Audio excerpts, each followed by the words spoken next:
সকলকে basic maths with Suman YouTube চ্যানেলে স্বাগত। আশা করি সবাই খুব ভালো আছো এবং ভালো করে পড়াশোনা করছো।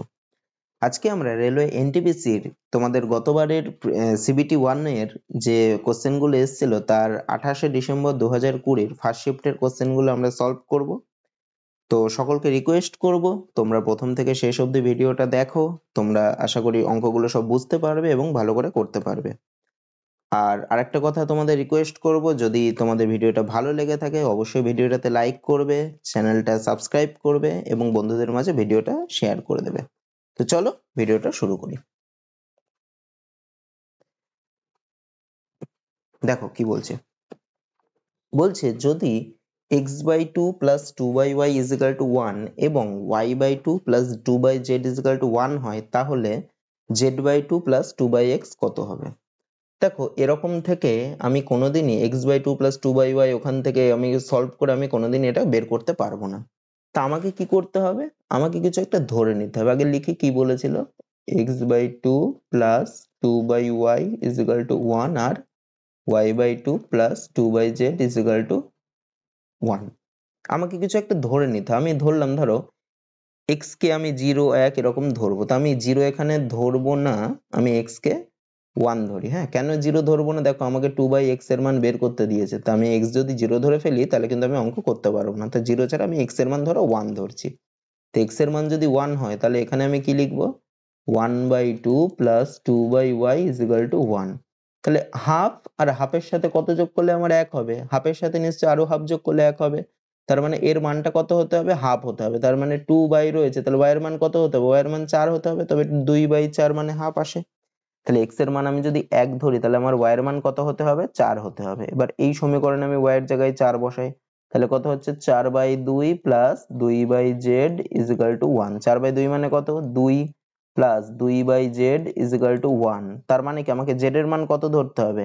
আচ্ছা, আমি 2টাকে ওই পাশে পাঠিয়ে দিই তাহলে তোমাদের বুঝতে সুবিধা হবে। তাহলে 2/z is equal to 1 minus 2 মানে কত হচ্ছে? -1। তাহলে z is equal to কত হবে? কোনাকুনি যদি গুণ করি -2। তাহলে দেখো আমি যদি x এর মান 1 ধরি তাহলে আমার y এর মান কত হবে? 4 হবে। আর z এর মান কত হবে? -2 হবে। আমি অন্যটা ধরেও যদি করি, x এর 1 না ধরে আমি যদি y এর জায়গায় 1 ধরে করি, তাহলেও দেখবা যেই মানগুলো আসবে আমার বসালে কিন্তু আমার একই আসবে। আমি সেটাও করে দেখাচ্ছি। ঠিক আছে, দেখো এটা দিয়ে আগে সলভ করে দিই, তারপরে y এর জায়গায় 1 ধরে দেখবো। তাহলে সলভ করলে কত, কার মান বের করতে বলেছে? z/2। z এর মান কত? -2/2 প্লাস 2/x। x এর মান কত? x এর মান 1, তাহলে 2/1। তাহলে কত হচ্ছে? -2/2 করলে -1 প্লাস 2। তার মানে অ্যান্সার কত হবে? 1 হবে। আচ্ছা, এইবার আমি তোমাদের কি করাই, যে আগেরটা তো আমি x এর মান 1 ধরলাম, এবার আমি y এর মানটা 1 ধরি। ঠিক আছে, তো এখানে আমি কি করব? y এর মানটা 1 ধরছি। y is equal to যদি 1 হয় তাহলে কি সমীকরণটা কি পাচ্ছি? তাহলে x/2 plus 2 is equal to 1। তাহলে এখান থেকে আমি কি পাই? x/2 is equal to কত হয়? 1 minus 2 মানে -1। তাহলে x এর মান কত হবে? -2। তাহলে y এর মান 1 হলে x এর মান পাচ্ছি -2। আচ্ছা, তাহলে এখানেও আবার কি করব? y এর জায়গায় 1 বসাবো। তাহলে 1/2 plus 2/z is equal to 1। তাহলে এখানে হাফ, হাফের সাথে কত যোগ করলে আমার 1 হবে? হাফের সাথে সেই 1 হাফ যোগ করলে 1 হবে। তাহলে z এর মান কত হবে? z এর মান আমার 4 হবে। তাহলে y এর মান যদি আমি 1 ধরি, x এর মান কত? -2, z এর মান 4। তাহলে এই সমীকরণে বসাই। তাহলে এখানে কি ছিল? z/2, z এর মান কত? 4/2 মানে 2 হবে, প্লাস 2/x, x এর মান কত? -2। তা 2/-2 করলে কত হবে? এটা তাহলে -1 হয়ে যাবে। তাহলে আমার সেই একই আসছে। তো দেখো তোমাদের দুটো ক্ষেত্রেই 1 আছে, তুমি z ধরেও দেখতে পারো। তা x যেহেতু প্রথমে ছিল তাই আমি x ধরে করলাম, তাহলে আমার অ্যান্সার কত হবে? 1 হবে। এগুলো দেখো এরকম টাইপের থাকলে আমি কিন্তু কোনো রকম করে এখান থেকে x এর মান বা y এর মান বের করতে পারবো না, কারণ উপরে একটা রয়েছে নিচেই একটা রয়েছে, তখন আমাকে কিছু ধরে নিতে হবে। তা আমি x এর মান 0 কেন ধরলাম না? দেখো এখানে নিচে তলায় x রয়েছে, তাহলে নিচেই 0 চলে আসলে ওটা কোনোদিন আমি করতে পারবো না। তা আমি x এর মান 1 থেকে শুরু করলাম, তারপরে সলভ করলাম। তারপরেরটা দেখো কি বলছে। একটি দড়ি 3 ভাগে ভাগ করা হয়েছে। যদি প্রথম ভাগটা পুরো দড়ির 1/5 অংশ। আমি কি জানি, অংশ যদি হয় তাহলে পুরো দড়িটা মানে 1 অংশ। ঠিক আছে, তাহলে কি বলছে? প্রথম ভাগটা পুরো দড়ির 1/5 অংশ। তাহলে প্রথম ভাগ ইজ ইকুয়াল টু কত হবে? প্রথম ভাগ ইজ ইকুয়াল টু হবে 1/5। পুরো দড়ির 1/5 মানে 1/5ই। তারপরে কি বলেছে দেখো, দ্বিতীয় ভাগ প্রথম ভাগের 3/2 অংশ। তাহলে দ্বিতীয় ভাগ কত হবে? তাহলে দ্বিতীয় ভাগ সমান সমান কি বলেছে প্রথম ভাগের 3/2 মানে প্রথম ভাগ তার 3/2 অংশ মানে 1/5 3/2 মানে 1/5 গুণ 3/2 কত হয়? কাটাকুটিতে যায় না, গুণ যায়। 3 একে 3, 5 দুগুণে 10। তাহলে দ্বিতীয় ভাগটা কত বেরোলো? 3/10 অংশ। তাহলে কি বের করতে বলেছে? তাহলে তৃতীয় ভাগটি সমগ্র দড়ির কত অংশ? আচ্ছা, তৃতীয় ভাগটা তাহলে কত হবে? তৃতীয় ভাগটা কত? আমি যদি টোটাল দড়িটা থেকে প্রথম আর দ্বিতীয় ভাগটাকে বাদ দিয়ে দিই তবেই আমার তৃতীয় ভাগটা থাকে। টোটাল দড়ি মানে কত? 1 অংশ। তাহলে 1 অংশ থেকে আমি প্রথম আর দ্বিতীয় ভাগটাকে বাদ দিয়ে দেবো। প্রথম ভাগ কত? 1 মাইনাস 1/5, দ্বিতীয় ভাগ কত? মাইনাস 3/10, এটাকে বাদ দিয়ে দেবো। তাহলে কত হয়? 5 আর 10 এর লসাগু কত হয়? 10 হয়। তাহলে 10 মাইনাস 5 দুগুণে 10 মাইনাস 3 হবে। তাহলে 10 মাইনাস 3/2 করলে কত? 5, মানে হচ্ছে এত বাই 10 করলে 5/10। তাহলে কাটাকুটি যায়, তাহলে কত হয়? 1/2 অংশ। তাহলে সমগ্র দড়ির কত অংশ? মানে যে অংশটা থাকছে সেটাই সমগ্র দড়ির কত অংশ হবে? হাফ অংশ হবে, 1/2 অংশ। তারপরেরটা দেখো কি বলছে, একটি রম্বসের দুটি সন্নিহিত কোণের অনুপাত 3:6, তাহলে রম্বসের ক্ষুদ্রতম কোণটির মান কত? আচ্ছা, আগে আমাকে একটা রম্বস আঁকতে হবে। রম্বস কি? রম্বস কাকে বলে? যে চতুর্ভুজের 4টি বাহুর দৈর্ঘ্যই সমান তাকে বলে রম্বস, ঠিক আছে? তাহলে আমি এমন একটা চতুর্ভুজ আঁকবো যার 4টে বাহুর দৈর্ঘ্যই সমান, মানে এরকম টাইপের ছবিটা হবে, ঠিক আছে? দেখো, আবার বর্গক্ষেত্র ভেবো না, বর্গক্ষেত্র হলে কিন্তু সবগুলো কোণ সমকোণ হয়, ঠিক আছে? আচ্ছা, এটা একটা রম্বস। তা সন্নিহিত কোণ মানে কি? সন্নিহিত কোণ মানে হচ্ছে পরপর দুটো কোণ। সে দুটো যে কোনো কোণ হতে পারে পরপর, মানে এই কোণের সাথে এই কোণও হতে পারে বা এই কোণের সাথে এই কোণও হতে পারে। তা আমি এই কোণটা ধরলে তার সন্নিহিত কোণ এটাও হবে, আবার এই কোণটা ধরলে তার সন্নিহিত কোণ এটাও হবে। আমি যদি এই কোণটা ধরি তাহলে এই কোণটা ধরলে তার সন্নিহিত কোণ এটাও হবে, আবার এইটাও হবে। এইটা কিন্তু হবে না। যদি এই কোণ ধরি তাহলে তার সন্নিহিত কোণ কিন্তু এইটা হবে না। বোঝা গেল? আচ্ছা, দেখো, তাহলে দুটি কোণের সন্নিহিত কোণের অনুপাত 3:6। তা আমি ধরলাম এই কোণটা আর এই কোণটা, কেন? তোমাদের বোঝার সুবিধা হবে, ঠিক আছে? তা আমি ধরলাম 3:6 বলেছে, মানে আমি কি ধরবো? একটা কোণ ধরবো 3x আর একটা কোণ ধরবো 6x। তো এই কোণটাকে আমি ধরলাম 3x আর এই কোণটাকে ধরলাম আমি 6x। আচ্ছা, রম্বসের দুটো সন্নিহিত কোণ তার যোগফল কত হয় জানো? আচ্ছা, আমি দেখাচ্ছি কত হয়, কি করে হয় সেটা আমি দেখাচ্ছি। দেখো, এই বাহুটাকে যদি আমি এই দিকে বাড়িয়ে দিই, এরকম করে এই বাহুটাকে বাড়িয়ে দিলাম, তাহলে দেখো এই যে কোণটা পাচ্ছি আর এই যে কোণটা, এই দুটো সমান হয়। এই দুটোকে বলা হয় একান্তর কোণ। কারণ কি? দেখো, দুটো সমান, কারণ এটা আর এটা সমান্তরাল। আচ্ছা, আমি তোমাদের একটা জিনিস তখন বলিনি, আমি বলেছি যে চতুর্ভুজের 4টি বাহুর দৈর্ঘ্যই সমান সেটাই রম্বস, কিন্তু তার বিপরীত বাহুগুলো কিন্তু সমান্তরাল হবে। হ্যাঁ, এটা কিন্তু বলতে ভুলে গেছিলাম, বিপরীত বাহুগুলোও কিন্তু সমান্তরাল হবে। দেখো, দুটো, এটা এটা একটা বাহুকে বাড়িয়েছি, এটাও একটা বাহু, তাহলে এইটা আর এই বাহুটা, এই বাহু আর এই বাহু নিশ্চয়ই সমান্তরাল হবে। তাহলে এরকম দুটো সমান্তরাল সরলরেখাকে যদি আর একটা সরলরেখা ছেদ করে, তাহলে এই কোণটা আর এই কোণটা সমান হয়। এই দুটো কোণকে বলা হয় একান্তর কোণ, ঠিক আছে? তার মানে আমার এই কোণটা আর এই কোণটা সমান হবে। এই কোণটাকে আমি কত ধরেছি? 3x, তাহলে আমার এই কোণটাও কি হবে? 3x। তাহলে এই কোণটা আর এই কোণটাকে যদি আমি যোগ করি তাহলে এই সন্নিহিত কোণ দুটো যোগ হয়ে যাচ্ছে, এইটা আর এটা যোগ হয়ে যায়, এইটা আর এটা যোগ হতে। তো সেটা কত? 3x plus 6x। সেটা কি? সেটা একটা লাইন, একটা সরলরেখা। সরলরেখা মানে কত ডিগ্রি জানি আমরা? 180 ডিগ্রি। তাহলে আমি এখান থেকে কি পেলাম? রম্বসের দুটি সন্নিহিত কোণের যোগফল কত? এই যে 180 ডিগ্রি। 180 ডিগ্রিকে কি বলা হয়? সরল কোণ বলা হয়, ঠিক আছে? 90 ডিগ্রিকে যেমন সমকোণ বলা হয়, 180 ডিগ্রিকে সরল কোণ বলা হয়। তাহলে 3x আর 6x যোগ করলে কত? 9x সমান সমান কত? 180 ডিগ্রি। তাহলে x এর মান কত হবে? 20 ডিগ্রি হবে। তাহলে কি বলেছে? ক্ষুদ্রতম কোণ। ক্ষুদ্রতম কোণ কত আমার? 3x। তাহলে ক্ষুদ্রতম কোণটার মান কত হবে? 3 গুণ 20 ডিগ্রি, মানে কত হয়? 60 ডিগ্রি। তারপরটা দেখো কি বলছে, ত্রিভুজের তিনটি কোণের মান 2x degree, 3x minus 8 degree ও 5x মাইনাস 12 ডিগ্রি হলে ত্রিভুজের বৃহত্তম কোণটির মান কত? তো আমরা কি জানি ত্রিভুজের তিনটি কোণের সমষ্টি কত? ত্রিভুজের তিনটি কোণের সমষ্টি হচ্ছে 180 ডিগ্রি।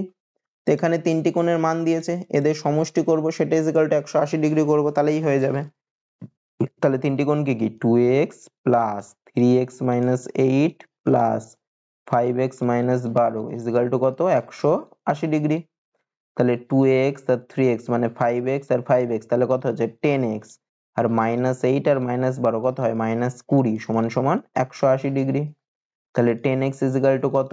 20টাকে ডান পাশে যদি পাঠাই, এগুলো ডিগ্রি হবে। হ্যাঁ, যাই হোক, ডিগ্রি আর দেইনি। তো 20টাকে ডান পাশে পাঠালে কত হবে, প্লাস হয়ে যাবে, মানে 180 আর 20 মিললে 200 হয়ে যাবে। তাহলে x কত হবে, 200/10 মানে 20 হবে। আচ্ছা, তাহলে ত্রিভুজের বৃহত্তম কোনটা, এখান থেকে আমি দেখে বুঝতে পারছি কোনটা বৃহত্তম, আমি বুঝতে পারছি না, তাহলে আমি সবগুলোর মানই বের করি। তাহলে প্রথম কোণটার মান কত, 2x মানে কত, 2 গুণ 20 মানে হবে 40 ডিগ্রি। দ্বিতীয় কোণটার মান কত, 3x - 8 মানে 3 গুণ 20 মানে 60 মাইনাস 8 মানে কত হবে, 52 ডিগ্রি। তৃতীয় কোণটার মান কত, দেখো x এর মান হচ্ছে 20, তাহলে 5 × 100 মাইনাস 12 মানে হবে 88 ডিগ্রি। তাহলে কি বের করতে বলেছে, বৃহত্তম কোণটির মান কত, তাহলে বৃহত্তম কোণটির মান কত, 88 ডিগ্রি। যদি বলতো ক্ষুদ্রতম কোণটির মান কত, তাহলে হতো 40 ডিগ্রি। তারপরেরটা দেখো কি বলছে, সেই বৃহত্তম সংখ্যাটি কত যেটা দিয়ে 155, 260 ও 315 কে ভাগ করলে যথাক্রমে 5, 10 ও 15 ভাগশেষ থাকবে। দেখো যখনই এরকম থাকবে না, সেই বৃহত্তম সংখ্যাটা কত, তা বৃহত্তম সংখ্যা ওরকম বের করতে থাকা মানে ওগুলোর গসাগু করতে হয়। আর ক্ষুদ্রতম কত দিয়ে বিভাজ্য, কত এরকম থাকা মানেই সেটা লসাগু করতে হয়। আচ্ছা, এক্ষেত্রে কি বলেছে, 5, 10 ও 15 ভাগশেষ থাকে যথাক্রমে, তার মানে প্রথমটার থেকে কত ভাগশেষ থাকবে, ওটা দিয়ে ভাগ করলে 5 ভাগশেষ থাকবে। দ্বিতীয়টার থেকে কত ভাগশেষ থাকবে, 10 ভাগশেষ থাকবে, মানে ওই সংখ্যাটা দিয়ে ভাগ করলে। তৃতীয়টার থেকে কত ভাগশেষ থাকবে, 15। তা আমি কি করব, প্রথমটার থেকে যত ভাগশেষ থাকবে সেটাকে বাদ দিয়ে দেবো, তাহলে 150 মাইনাস 5 কত হয়, 155। দ্বিতীয়টার থেকে যত ভাগশেষ থাকবে সেইটা দ্বিতীয়টার থেকে বাদ দেবো, তাহলে 260 মাইনাস 10 কত হয়, 250।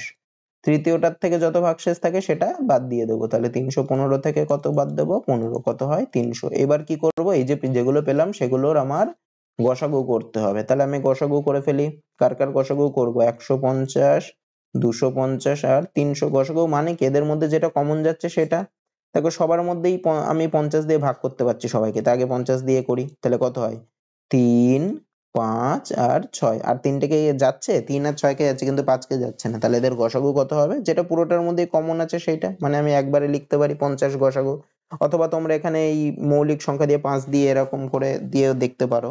আমি একবারে এটা করে দিলাম, তাহলে এদের কত হবে, সর্বশেষ যদি বৃহত্তম সংখ্যাটি কত যেটা দিয়ে ভাগ করলে প্রতি এত এত ভাগশেষ থাকবে, 50। দেখো তোমরা 50 দিয়ে যদি 155 কে ভাগ করো তাহলে দেখবে 5 ভাগশেষ থাকছে। 50 দিয়ে যদি 260 কে ভাগ করো দেখবে 10 ভাগশেষ থাকছে। 50 দিয়ে যদি 315 কে ভাগ করো তাহলে দেখবে 15 ভাগশেষ থাকছে। তারপরেরটা দেখো কি বলছে, বলছে 3400 টাকার 4 বছরের সরল সুদ যদি 680 টাকা হলে সুদের হার কত। দেখো সরল সুদ ইজিক্যাল টু আমরা কি জানি, সরল সুদের একটা ফর্মুলা আছে, সরল সুদ ইজিক্যাল টু আমরা কি জানি, PTR/100। যেখানে পিটা কি, পিটা হচ্ছে মূলধন, এখানে মূলধনটা কত বা মূলধন বা আসল, হ্যাঁ এখানে মূলধন বা আসলটা কত, 3400 টাকা বলে দিয়েছে, তাহলে লিখলাম 3400। টিটা কি, টিটা হচ্ছে সময়, এখানে সময়টা কত, 4 বছর, তাহলে টির জায়গায় কত লিখবো, 4 লিখবো। আটটা কি, আটটা হচ্ছে সুদের হার, এখানে কি সুদের হারটা বলেছে, বলেনি, তাহলে আমি ধরলাম সুদের হারটা হচ্ছে R%। আর সুদটা বলে দিয়েছে, সুদটা কত, 680, তাহলে সুদ ইজিক্যাল টু 680। তাহলে ফর্মুলা কি ছিল, সরল সুদ ইজিক্যাল টু PTR/100। তাহলে আমি কি লিখতে পারি, PTR/100 ইজিক্যাল টু সরল সুদটা মানে 680।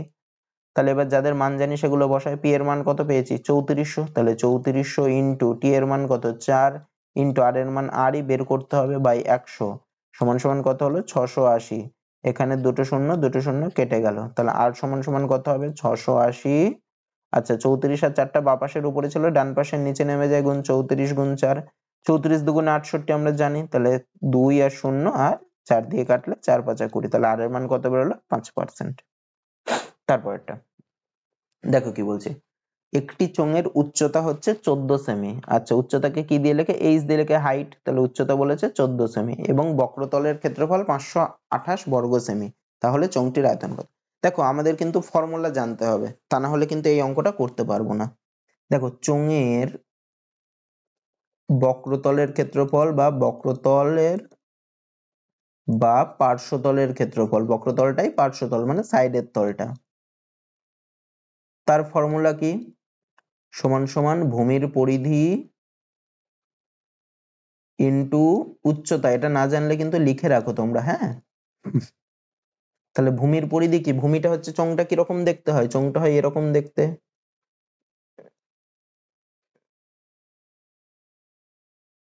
তাহলে ভূমিটা কিরকম হয়, চোঙের ভূমিটা হয় বৃত্তাকার। বৃত্তের পরিধির ফর্মুলা কি, বৃত্তের পরিধির ফর্মুলা হচ্ছে 2πr ইন্টু উচ্চতা কত, উচ্চতাকে এইচ দিয়ে লেখে, তাহলে চোঙের বক্রতলের ক্ষেত্রফলের ফর্মুলা কি 2 পাই আর এইচ। আর যদি আমি চোঙের আয়তন বের করি, চোঙের আয়তনের ফর্মুলা হচ্ছে ভূমির ক্ষেত্রফল ইন্টু, আচ্ছা বক্রতল মানে এই যে সাইডের তলগুলো, হ্যাঁ বক্রতল হচ্ছে সাইডের তলগুলো, আর সাইডের তলগুলোর সাথে যদি এই উপরেরটা আর নিচের তলটা যদি যোগ হয় তখন সেটা হয়ে যায় চোঙের সমগ্র তলের ক্ষেত্রফল, ঠিক আছে। আর চোঙের আয়তনের ফর্মুলা হচ্ছে ভূমির ক্ষেত্রফল ইন্টু উচ্চতা, ঠিক আছে। ভূমির ক্ষেত্রফলের ফর্মুলা কি, চোঙের ভূমিটাকে বৃত্তাকার, বৃত্তের ক্ষেত্রফলের ফর্মুলা কি পাই আর স্কোয়ার ইন্টু উচ্চতা কত এইচ, মানে কি হচ্ছে পাই আর স্কোয়ার এইচ। তাহলে চোঙের পার্শ্বতলের ক্ষেত্রফলের ফর্মুলা 2 পাই আর এইচ, আর চোঙের আয়তনের ফর্মুলা হচ্ছে পাই আর স্কোয়ার এইচ। এগুলো সব ভালো করে মনে রাখবা। আর কি করে আসছে, এইভাবে আসছে, ভূমির পরিধি ইন্টু উচ্চতা করলে পার্শ্বতলের ক্ষেত্রফল বেরোয়, আর আয়তন বেরোয় কি করে, ভূমির ক্ষেত্রফল ইন্টু উচ্চতা করলে। আচ্ছা, তাহলে আমাকে কি বলে দিয়েছে, এইচ এর মান বলেছে, আর বক্রতলের ক্ষেত্রফল মানে 2 পাই আর এইচ এর মান বলে দিয়েছে। তো আমি এটা ভেঙে নি, হ্যাঁ 2 ইন্টু পাই এর মান কত 22/7 ইন্টু আর এর মান আর ইন্টু এইচ এর মান কত 14 সমান সমান কত বলেছে 528। তো আমি এখান থেকে আর এর মানটা বের করে, আচ্ছা 7 আর 14 দেখো কাটাকুটি যায়, 7 দুগুণে 14, তাহলে আর সমান সমান কত হবে 528 বাই 2 গুণ 22 গুণ 2, এগুলো সব নিচে চলে আসবে। আচ্ছা 22 আর 528 কে দেখো 11 দিয়ে যায়, তাহলে 11 দুগুণে 22, আর এটাকে 4 বার যায়, তারপরে থাকে হচ্ছে 44 হলো 88 মানে 8, তাহলে 2 দিয়ে 48 কে যায় কত হয় 24, এই 2 দিয়ে করলে কত হয় 12, আর এই 2 দিয়ে করলে কত হয় 6, তাহলে আর এর মান কত বেরোলো 6 বেরোলো, মানে ওর ব্যাসার্ধ হচ্ছে 6। কি বের করতে বলেছে, চোঙটির আয়তন। এই যে চোঙের আয়তনের ফর্মুলা কি, এইটা পাই আর স্কোয়ার এইচ, তাহলে ফর্মুলা একবারে বসিয়ে দিচ্ছি, আয়তন তাহলে কত হবে পাই মানে 22/7 ইন্টু আর স্কোয়ার মানে 6 গুণ 6 ইন্টু এইচ, এইচ এর মান কত 14। তো কাটাকুটি যায়, 7 দুগুণে 14, তাহলে লিখি 7 দুগুণে 14, তাহলে আমার কত বেরোচ্ছে 6 দুগুণে 12, 6 বারং 72, 72 গুণ 22, 72 গুণ 22 করলে কত হবে 2 দুগুণে 4, 7 দুগুণে 14 গুণ 2 দুগুণে 4, 7 দুগুণে 14, তাহলে কত হচ্ছে 4 8 5 1 1584, মানে অপশন সি। তারপরটা দেখো কি বলছে, বলছে একটি ট্রেন 50 কিমি পার ঘন্টা বেগে এ স্টেশন থেকে বি স্টেশনের দিকে যাত্রা করে, আর আধ ঘন্টা পর আরেকটি ট্রেন 150 কিমি পার ঘন্টা বেগে বি স্টেশন থেকে এ স্টেশনের দিকে যাত্রা করে। স্টেশন দুটির মধ্যবর্তী দূরত্ব 725 কিমি। এ স্টেশন থেকে কত দূরে ট্রেন, আচ্ছা আমি আরেকবার পড়ি, হ্যাঁ কি বলছে, একটা ট্রেন এ স্টেশন থেকে বি স্টেশনের দিকে যাত্রা করছে। আমি ধরছি এখানে দুটো স্টেশন রয়েছে, একটা এ স্টেশন একটা বি স্টেশন, এটা এ স্টেশন একটা বি স্টেশন। তাহলে একটা ট্রেন কি করছে 50 কিমি পার ঘন্টা বেগে এই স্টেশন থেকে বি স্টেশনের দিকে যাত্রা করছে, মানে শুরু করে দিয়েছে। তাহলে এ থেকে বির দিকে যাচ্ছে একটা ট্রেন, ঠিক আছে। আচ্ছা ভালো কথা, আধ ঘন্টা পরে মানে এ যখন যাত্রা শুরু করে তার আধ ঘন্টা পরে আরেকটি ট্রেন 150 কিমি পার ঘন্টা বেগে বি স্টেশন থেকে এ স্টেশনের দিকে যাত্রা করলো, মানে আরেকটা ট্রেনও কি করছে বি স্টেশন থেকে এ স্টেশনের দিকে যাত্রা করছে। প্রথম ট্রেনটার গতিবেগ কত ছিল, এই ট্রেনটার গতিবেগ হচ্ছে 50 কিমি পার ঘন্টা, 50 কিমি পার ঘন্টা, আর এই ট্রেনটার গতিবেগ কত, এই ট্রেনটার গতিবেগ হচ্ছে 150 কিমি পার ঘন্টা, মানে ঘন্টায় 150 কিমি যায়। আচ্ছা স্টেশন আর কি বলে দিয়েছে দেখো, স্টেশন দুটির মধ্যবর্তী দূরত্ব 725 কিমি, মানে এখান থেকে এত দূরে এ আর বি স্টেশনের মধ্যবর্তী দূরত্ব হচ্ছে কত 725 কিমি। তাহলে দেখো, তাহলে এ স্টেশন থেকে কত দূরে ট্রেন দুটি মিলিত হবে, তাহলে দেখো ট্রেন এ ট্রেনটা এইদিকে যাচ্ছে, বি ট্রেনটা এইদিকে, তাহলে একটা জায়গায় তারা মিলিত হবে, আমি ধরছি তারা এই জায়গাটাতে মিলিত হবে, মানে এ এত দূর যাবে, মানে এ না এর থেকে যে ট্রেনটা বি এর দিকে যাচ্ছে সে এত দূর যাবে, মানে 50 কিমি পার আওয়ারের ট্রেনটা, আর বি থেকে যেই ট্রেনটা এইদিকে আসছে এর দিকে আসছে মানে 150 কিমি পার আওয়ারের ট্রেনটা এত দূর যাবে। তাহলে এই বেরিয়ে যাবে আমার, আর এই দুটো যোগফল কত হবে, এই দুটো যোগফল এ ট্রেনটা যতটা যাচ্ছে প্লাস বি ট্রেনটা যতটা যাচ্ছে, এই দুটো যোগফলই হবে আমার 725। দেখো তাহলে আমার এ ট্রেনের গতিবেগ বলেছে 50 কিমি পার ঘন্টা, আর ওই ট্রেনটা দেখো আধ ঘন্টা পরে ছেড়েছে। আমি ধরলাম যে এ ট্রেন যাত্রা শুরু করার এক্স ঘন্টা পরে তারা মিলিত হবে, এক্স ঘন্টা পরে মিলিত হবে। তাহলে এ ট্রেনটা এর গতিবেগ কত 50 কিমি পার আওয়ার, মানে 1 ঘন্টায় যায় 50 কিমি, তাহলে এ ট্রেনটা এক্স ঘন্টায় কতটা যাবে 50 এক্স কিমি যাবে। আর বি ট্রেনটা দেখো, এ ট্রেনটা যাত্রা শুরু করার এক্স ঘন্টা পরে যদি যায় তাহলে বি ট্রেনটা তো আধ ঘন্টা পরে চলা শুরু করেছে, মানে বি ট্রেনটা আধ ঘন্টা কম যাবে, তাহলে বি ট্রেনটা কতটা যাবে 150 ইন্টু এ ট্রেনটা x ঘন্টা গেছিল তাই 50 ইন্টু x হলো বি ট্রেনের গতিবেগ 150 কিমি পার ঘন্টা বলেছে, তাহলে কতটা যাবে 150 ইন্টু x মাইনাস হাফ, কারণ আধ ঘন্টা পরে করেছে তাই আমি হাফ কমিয়ে দিলাম। তাহলে এটাকে গুণ করলে আবার দেখো এই দুটো যোগফলই তো হচ্ছে এই টোটাল ডিস্টেন্সটা 725টা, একটু আগে তোমাদের বললাম। তাহলে দেখো, তাহলে আমার কি বেরোলো 50x প্লাস এটাকে গুণ করলে কত 150x মাইনাস 150 এর হাফ করলে 75 হয়, সমান সমান হচ্ছে কত ডিস্টেন্সটা কত দুজনের 725। তাহলে 50 আর 150 যোগ করলে কত হয় 200x সমান সমান 75 ডান পাশে গেলে 725 এর সাথে যোগ হবে, তাহলে কত হবে 800 হয়ে যাবে। তাহলে x সমান সমান কত হবে 800/200 মানে 4। তাহলে কতক্ষণ পরে তারা মিলিত হবে 4 ঘন্টা পরে। আমার কি এটা চেয়েছে? আমাকে চায় না, আমার কি চেয়েছে এ স্টেশন থেকে কত দূরে তারা মিলিত হবে। তাহলে এ স্টেশন থেকে কত দূরে মিলিত হবে 4 ঘন্টা পরে, তার মানে এ ট্রেনটা 4 ঘন্টা পরে কতটা যাচ্ছে 1 ঘন্টায় যদি 50 কিমি যায়, এই যে আমি এখানেও বের করেছিলাম 4 ঘন্টায় কতটা যাচ্ছে 50x মানে 50 গুণ 4, তার মানে কত কিমি 200 কিমি। তাহলে এ স্টেশন থেকে কত দূরে মিলিত হবে মানে এ স্টেশন থেকে 200 কিমি দূরে মিলিত হবে। তারপর একটা দেখো কি বলছে 2400 এর 12% এর সাথে কত যোগ করলে এত হয়। দেখো এটা আমি দুরকম করে করতে পারি, আমি ধরতে পারি যে 2400 এর 12% এর সাথে x যোগ করলে 200, তাহলে কিভাবে করতাম 2400 এর 12% যোগ x ইজিক্যাল টু এত, এই 5400 এর কত পার্সেন্ট বলেছে সেটা। অথবা কি দেখো যদি বলে 3 এর সাথে কত যোগ করলে 6 হবে, আমি কি করি 6 এর থেকে 3 বাদ দিই, এটাও ঠিক সেইভাবে করব। মানে 5400 এত পার্সেন্ট থেকে এটাকে বাদ দিয়ে দেবো। তাহলে 5400 18% মানে কত 5400 ইন্টু 18/100 মাইনাস কি করব 2400 12% মানে 2400 গুণ 12/100। এটা একদম সোজা অঙ্ক, এই শূন্য শূন্য কেটে গেল, শূন্য শূন্য কেটে গেল, তোমরা গুণ করে বাড়িতে এটা করে ফেলবে, ঠিক আছে। তারপরটা দেখো কি বলছে, বলেছে 4 ইন্টু 38 ইন্টু 764 ইন্টু 1256 এর এককের ঘরের অঙ্ক কত। এককের ঘরের অঙ্ক কোনটা, যেটা এই যে এইটা হচ্ছে এককের ঘরের অঙ্ক, এর 4 হচ্ছে এককের ঘরের অঙ্ক, এর 8 হচ্ছে এককের ঘরের অঙ্ক, এর 4 হচ্ছে এককের ঘরের অঙ্ক। তা যখনই এরকম টাইপের অঙ্ক দেবে তখন আমি কি করব, কোনো সংখ্যার 4টা 5টা গুণ দিল বললে এককের ঘরের অঙ্ক কত, তাহলে আমি কি করব আমি সবার এককের ঘরের অঙ্কগুলোর গুণ করব, ঠিক আছে। দেখো তাহলে এর এককের ঘরের অঙ্ক কত আছে 6 আর 4, 6 আর 4 গুণ করলে কত হয় 24। তার আবার কি নেবো আমি এককের ঘরের অঙ্ক চেয়েছে তাই জন্য আমি খালি এককের ঘরের অঙ্কগুলোই গুণ করব। তাহলে 24 এর এককের ঘরের অঙ্ক কত 4, 4 এর সাথে আবার এর এককের ঘরের অঙ্ক কত 4 আর 8 4 8 32, তাহলে 32 এর আবার কাকে নেব ও 2 কে নেব। তো 2 আর 4 গুণ করলে কত 8 হয়, মানে যেগুলো বেরোবে আমি সবার এককের ঘরের অঙ্কগুলো নেব। তাহলে এই পুরোটা গুণের এককের ঘরের অঙ্ক কত হবে 8 হবে। তারপর একটা দেখো কি বলছে, একটি আয়তক্ষেত্রের দৈর্ঘ্য তার প্রস্থের দ্বিগুণ, যার বলে সেইটাকে ধরবো তাহলে আমার সুবিধা হবে। তাহলে দৈর্ঘ্য তার প্রস্থের দ্বিগুণ মানে আমি ধরলাম আয়তক্ষেত্রটার প্রস্থ হচ্ছে x, তাহলে দৈর্ঘ্যটা কত হবে প্রস্থের দ্বিগুণ বলেছে মানে দৈর্ঘ্য হয়ে যাবে 2x। আচ্ছা আর কি বলেছে, আয়তক্ষেত্রের পরিসীমা হচ্ছে 48 সেমি, তাহলে আয়তক্ষেত্রটির ক্ষেত্রফল কত, সরি আয়তক্ষেত্রটির পরিসীমা বলেছে, তাহলে আয়তক্ষেত্রের পরিসীমা আমাদের জানতে হবে। আয়তক্ষেত্রের পরিসীমা কি, পরিসীমা সমান সমান, যারা ভুলে গেছো ফর্মুলাগুলো লিখে নাও, হ্যাঁ 2 ইন্টু দৈর্ঘ্য যোগ প্রস্থ, আর আয়তক্ষেত্রের ক্ষেত্রফল কি দৈর্ঘ্য গুণ প্রস্থ, দৈর্ঘ্য গুণ প্রস্থ। তো আমাকে কি বলে দিয়েছে আয়তক্ষেত্রটির পরিসীমা বলেছে 48 সেমি, তাহলে পরিসীমা মানে কত, এই যে এই ফর্মুলায় ফেলবো, তাহলে 2 ইন্টু দৈর্ঘ্য যোগ প্রস্থ মানে 2x plus x is equal two হচ্ছে 48, তাহলে 2x আর x যোগ করলে কত 3x ইজ ইকুয়াল টু 2 কে যদি ডান পাশে পাঠাই তাহলে কত হবে 48/2 করলে হয় 24, তাহলে x এর মান কত হবে 8 হবে। তাহলে ওর প্রস্থ কত, প্রস্থ হলো 8 আর দৈর্ঘ্য হচ্ছে 8 দুগুণে 16, তাহলে এর কি বের করতে বলেছে এর ক্ষেত্রফল, তার মানে 8 আর 16 কি করব, ক্ষেত্রফলের ফর্মুলা হচ্ছে দৈর্ঘ্য গুণ প্রস্থ, তাহলে 8 আর 16 গুণ করে দেবো কত হয় 144, অপশন সি।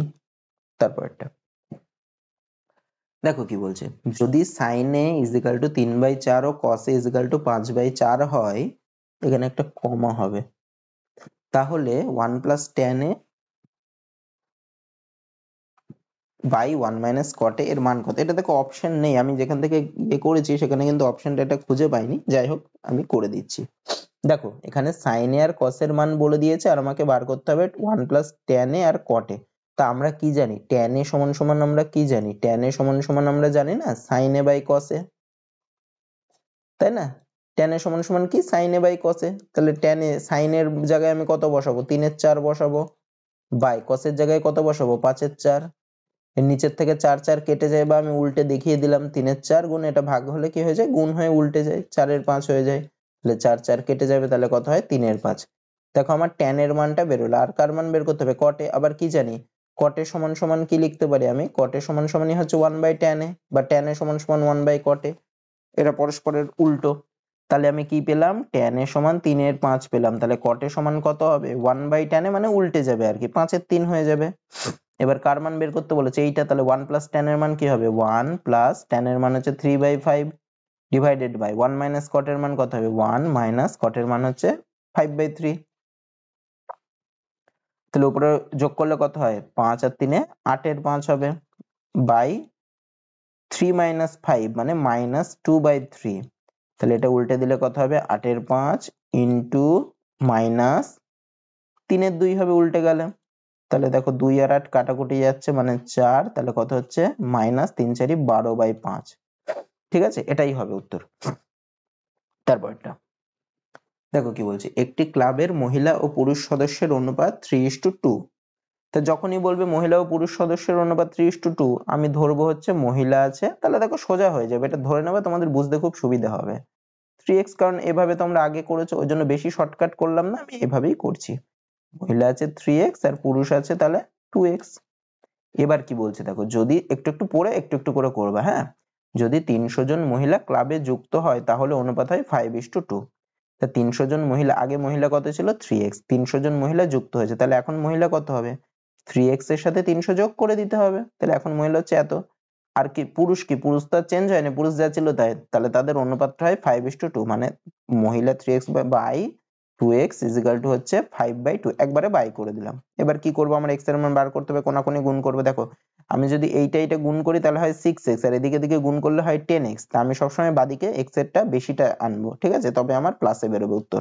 তাহলে গুণ করি, তাহলে 10x ইজ ইকুয়াল টু 3 দুগুণে 6x প্লাস 600, তাহলে এদিকে আনলে কত 10x মাইনাস 6x করলে হয় 4x ইজ ইকুয়াল টু হয় 600, তাহলে x ইজ ইকুয়াল টু কত হবে 600/4 করলে হয় 150, তাহলে x এর মান কত বেরোলো 150। তাহলে আগে মহিলা কত ছিল 3x, মানে 3 গুণ 150, তাহলে কত ছিল সমান সমান 450। আচ্ছা, কি বের করতে বলেছে এখন ক্লাবে কতজন মহিলা, দেখো এখন তো আর 400 3x জন নেই, আরো 300 জন অ্যাড হয়েছে, তাহলে এখন কতজন হবে 450 যোগ 300 মানে কত হয় 750, মানে অপশন ডি।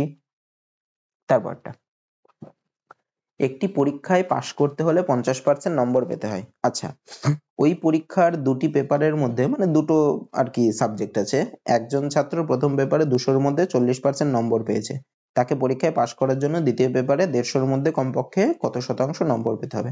তাহলে দেখো পরীক্ষা হচ্ছে দুটো পেপারে, একটা পেপার কতই, প্রথম পেপার হচ্ছে 200-তে আর দ্বিতীয় পেপার হচ্ছে 150-তে, তাহলে দুটো পেপার মিলে কতই পরীক্ষা হচ্ছে, একটা 200 আর একটা 150, তাহলে মোট কতই পরীক্ষা হচ্ছে 350-এ, তাই না? কি বলেছে পাশ করতে হলে 50% পেতে হবে, মানে দুটো পেপার মিলিয়ে 50% পেতে হবে, তাহলে এখানে কত পার্সেন্ট পেতে হবে 50% মানে কত 350-এর 50%, মানে 350 বা এর অর্ধেক একবারে করে দিতে পারো, ঠিক আছে, বা আমি এখানে কাটাকুটি করে করলাম, মানে হয় দেখো 175, মানে তাকে পাশ করতে গেলে কত পেতে হবে দুটো মিলিয়ে 175 পেতে হবে।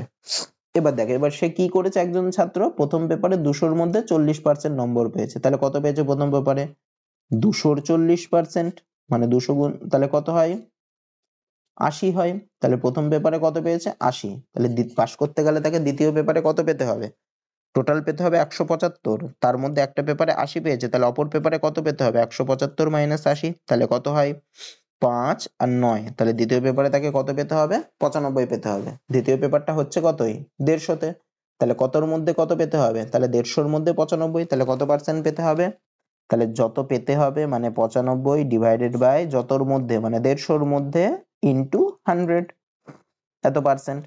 আচ্ছা 0 0 কেটে দিই, 15-কে কাটা যায় 3 5 15, 5 দুগুণে 10, তাহলে হচ্ছে কত 3 দিয়ে তো এটাকে যায় না। আচ্ছা অপশন এরকম নেই, দেখি কার কাছাকাছি আসছে, 95 গুণ 2 করলে 190/3, তাহলে কত হচ্ছে 190-কে ভাগ করলে হয় 6 বাদ দিলে 18, 1 0 3 9, মানে 63.33 হবে, 63.33 কার কাছে আছে? এখানে দেখো 64 এর কাছাকাছি আছে, তাহলে হয়তো 64 হবে বা কিছু ভুল আছে একটু, ঠিক আছে। তারপরটা দেখো কি বলছে, বলছে দুটি সংখ্যার যোগফল হচ্ছে 50 এবং তাদের গসাগু ও লসাগু যথাক্রমে 12 ও 72। সংখ্যা দুটির অনন্যকের সমষ্টি কত? দেখো সংখ্যা দুটোর যোগফল বলেছে 60 আর তাদের গসাগু বলেছে কত? 12 আর লসাগু বলেছে 72। তাহলে যখন সংখ্যা দুটোর গসাগু বলে দেবে 12, তাহলে আমি সংখ্যা দুটোর কি হবে? 12র গুণিতকে হবে। আমি ধরলাম একটা সংখ্যা 12a আর একটা সংখ্যা 12b। যখনই গসাগু কিছু বলে দেয় তাহলে সংখ্যাগুলো তার গুণিতকে হয়, মানে 12র গুণিতক হয়, 12র সাথে কিছু গুণ করলে সেই সংখ্যাটা বেরোবে। তাহলে 12a আর 12b, এখানে আমার কি বলেছে? সংখ্যা দুটির যোগফল বলেছে 60। তাহলে আমি কি লিখতে পারি? 12a প্লাস 12b সমান সমান 60। দুটো থেকে দেখো 12 কমন যায়, তাহলে 12 ইন্টু a প্লাস b সমান সমান 60। তাহলে a প্লাস b সমান সমান কত? 12কে ডান পাশে পাঠালে হবে 5।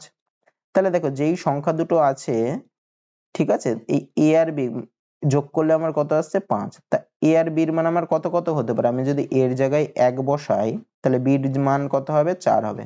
তাহলে সংখ্যা দুটো কি হবে? একটা তাহলে এর জায়গায় যদি 1 আর b এর জায়গায় 4 বসাই, সংখ্যা দুটো তাহলে কত হবে? 12 গুণ 1 মানে 12 আর 12 গুণ 4 মানে 48। তা সংখ্যা দুটো যদি 12 আর 48 হয়, তাদের লসাগু কি কোনোদিন 72 আসে? তাদের লসাগু কোনোদিন 72 আসবে না, 48ই হবে 12 আর 48 এর লসাগু। আমি এবার কি করবো? 2 আর 3 যোগ করলেও 5 আসতে পারে, তাহলে এর জায়গায় 2 বসাবো আর b এর জায়গায় 3 বসাবো। তো এর জায়গায় 2 বসালে কত হচ্ছে? 12 গুণ 2 মানে একটা সংখ্যা হবে 24, আর একটা সংখ্যা কত হবে? 12 গুণ 3 মানে কত হবে? 36। দেখো 24 আর 36 এর লসাগু করলেই 72 আসবে, তাই না? তাহলে আমার একটা সংখ্যা কত? একটা সংখ্যা 24 আর একটা সংখ্যা 36। আমাকে কি বের করতে বলেছে? সংখ্যা দুটির অনন্যক, অনন্যক হবে, হ্যাঁ, সংখ্যা দুটির অনন্যকের সমষ্টি কত? তাহলে অনন্যক মানে কত? 1/অত। তাহলে সংখ্যা দুটো হচ্ছে 24 আর 36, তাহলে তাদের অনন্যকের সমষ্টি কত? 1/24 প্লাস 1/36। 24 আর 36 এর লসাগু কত হয়? 72। একটু আগে এই যে বের করলাম তোমাদের। তাহলে 3 24 72 যোগ 36 দুগুণে 72 মানে কত হলো? 5/72। তাহলে সংখ্যা দুটির অনন্যকের সমষ্টি কত? 5/72। তো আজকে তোমাদের এত দূরই থাক। তো তোমাদের আমি এই 28শে ডিসেম্বরের যে শিফটটা এসেছিল, ফার্স্ট শিফটের কোশ্চেন এটা, তা তার 15টা অঙ্ক করিয়েছি। আর করালাম না, আবার আমি পরের ভিডিওতে বাকি অঙ্কগুলো তোমাদের করিয়ে দেবো এই শিফটের, কারণ ভিডিওটা অনেক বড় হয়ে যাবে। তো আশা করি ভিডিওটা তোমাদের সবার ভালো লেগেছে। ভিডিওটা ভালো লাগলে অবশ্যই একটা লাইক করো, ভিডিওটা বন্ধুদের মাঝে শেয়ার করে দাও, আর চ্যানেলটাকে অবশ্যই সাবস্ক্রাইব করবা। সাবস্ক্রাইব করে কিন্তু বেল আইকনটিকে ক্লিক করে দেবা, তাহলে আমার ভিডিও নোটিফিকেশন গুলো তোমার কাছে পৌঁছে যাবে আর তুমি এই ভিডিওগুলো তাহলে ভালো করে দেখতে পাবে এবং কিছু শিখতে পারবা। তো চলো, তোমরা সবাই ভালো থাকো, ভালো করে পড়াশোনা করো, পরীক্ষার প্রিপারেশন নাও ভালো করে। Good night, by.